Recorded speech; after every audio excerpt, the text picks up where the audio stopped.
The sun was dipping low over the rugged hills, painting the sky with fire and gold. She stumbled along the worn path toward the barn, her ankle twisted painfully against a hidden rock. She cried out, letting the sharp sting reach her voice. Her hands pressed to the ground. She wanted to move, but the pain held her still. The wind carried her cries across the open plains, and the horses in the corral raised their heads at the sound.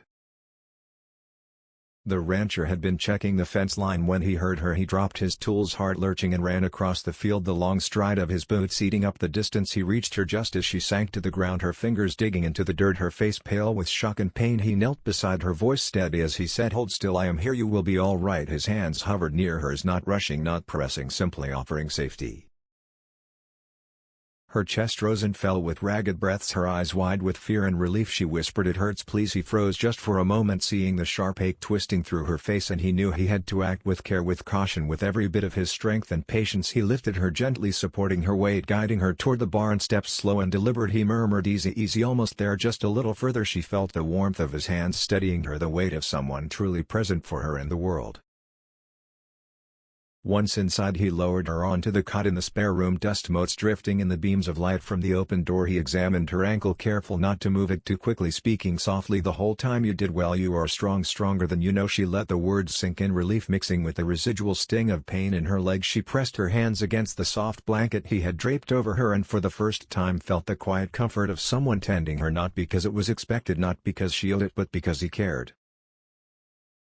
He fetched water and a cool cloth, rubbing it gently over her brow while she rested her head against the pillows. She felt the rhythm of his presence, steady and reassuring. He said, "Accidents happen on the plains, the rocks, the horses, the wind, nothing to be ashamed of." She nodded weakly, letting the tears of fear and pain slide down without shame. He smiled softly, his hand brushing a stray lock of hair from her face, the motion light, careful, tender. It said, "I am here, I will not leave you alone." Through the evening he stayed nearby, checking her ankle, supporting her as she drank and ate slowly, as her breathing evened. Her mind unclenched the tight spiral of worry and dread that had gripped her since she fell. He told her stories of the plains, the wild storms, the long lonely nights he had endured, the time he had stumbled and gotten back up again. The voice calm, steady, warm, the way the wind slides over a river, smooth and constant. She listened, letting herself lean into it, feeling for the first time in a long time that someone saw her strength without judging her fragility. As night deepened, the stars above the barn stretching bright and infinite, he helped her sit upright to ease the stiffness in her leg, and she laughed softly at her own clumsiness. He joined in a low rumble of amusement, not mocking, just sharing in her human imperfection. It was a simple laughter, but it carried the warmth of connection, something rare and beautiful between them, the way light spills through a crack in a door at dawn.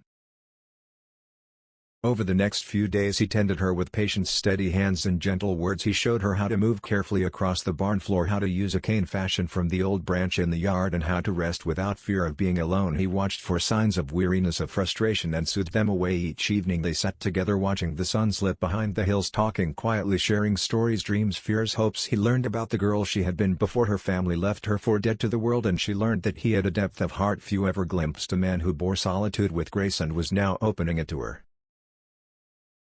And then one afternoon, as she limped along the path to the horses, she realized she could walk without the fear that had shadowed her steps since the fall. She looked at him and smiled, a soft, vulnerable smile that said, "Thank you for seeing me, thank you for being here." He tipped his hat and said, "You earned it. All you needed was someone to hold the ground steady beneath your feet, and now the plains are yours to walk as strong as you always were."